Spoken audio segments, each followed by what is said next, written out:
د سادات ټي وي ټولو درنو اوریدونکو، نن ورځ درته د یوسف خان او شیربانو د مینې کیسه کوم، په دې هیله چې راسره تر پایه واورئ او خوند ورڅخه واخلئ.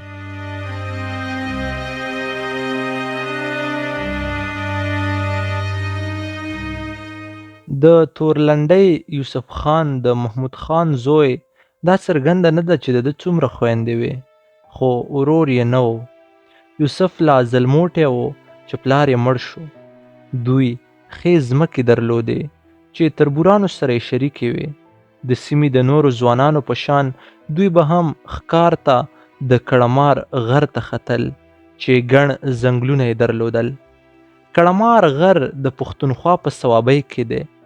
وایي چې په لاره یوسف خان شیراغونډ کلي نه تېرېده او د دې کلي په یوې پیغلې مین شو چې شیربانو نومېده. هغې د خپل زړه حال یوې ملګرې ته ووایه. ملګرې یې معلومات وکړل چې هغه ځوان د کوم کلي و او یوه ورځ دواړه د تورلنډۍ بابا زیارت ته ولاړې. هلته د اوبو څښلو په بهانه د یوسف خان د کور په دروازه ورننوتې. ښایي د یوسف خان مور د شیربانو په تندې پوهه شوه. د زوی نه یې پوښتنه وکړه او شیربانو یې ورته وغوښته.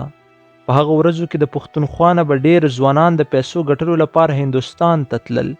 یوسف خان هم د واده د لګښتونو لپاره هند ته ولاړ او په مغول پوځ کې عسکر شو. ډېر وخت تیر شو او د یوسف خان هیڅ درک نه و. د کلي خلکو نوې خبرې کولې او یو وخت د هغه تربورانو اوازه ګډه کړه چې دی په یو جنگ کې وژل شوی دی. شیربانو دا نه منله او د هغه په انتظار کې وه. د وخت په تېرېدو د دې غم زیاتېده ځکه چې هغه ښکلې وه او ډېرو ځوانانو غوښتله خو دې نه منل. اخر یوه ورځ پلار ورته وویل چې دی سپینږیری دی او که سبا له مړ شو نو د شیربانو هیڅوک به هم د ساتلو نه وي. ښه به دا وي چې هغه واده وکړي چې دی د خپل فرض نه بېغمه شي. یوسف خان ښې ډېرې پیسې وګټلې او پوځ نه یې رخصت واخیست. د خپل کلي لور ته روان شو خو د تورلنډۍ نه وړاندې ده په دوبیانو کې شپه وکړه. هلته خبر شو چې د ده تربورانو ټوله ځمکه ترې اخیستې وه او شیربانو یې هم ترې نودوله. یوسف خان ډېر په قهر ولاړ. خپل هغه تربور یې وواژه چې شیربانو سره یې واده کاوه. ورپسې د کلي جرګه وشوه او سپین ږیرو ورته د تربور خون معاف کړ ځکه د پښتونولۍ په دود یوسف خان ملامت و. هغه ټوله ځمکه هم بیرته واخیسته. د شیربانو سره یې واده وکړ او خوشحاله ژوند یې پیل کړ. د جرګې د فیصلې سره سم د یوسف خان خپلو تربورانو سره روغه وشوه او دوی د یو بل سره بیا تګ راتګ پیل کړ. یوسف خان به بیا هم کړمار ته د ښکار لپاره تلو او یوه ورځ ورسره تربوران هم لږ شول.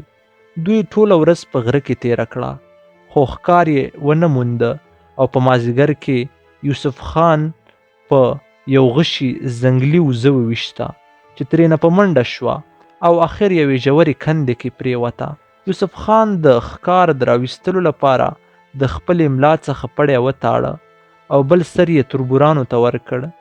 دی ورښکته شو خو ځمکې ته لا نه و رسېدلی چې تربورانو یې د بره نه پرې پړی پرېښود او وتښتېدل. دوی د خپل ورور بدل ترې اخیستی و او دا خبره یې رښتیا کړه چې پښتون خپل بدل نه پرېږدي. په بله ورځ د یوسف خان مړی په هغه کنده کې وموندل شو او وایي چې شیربانو له غمه لیونۍ شوه او ځان یې هم هغې کندې کې وغورځاوه.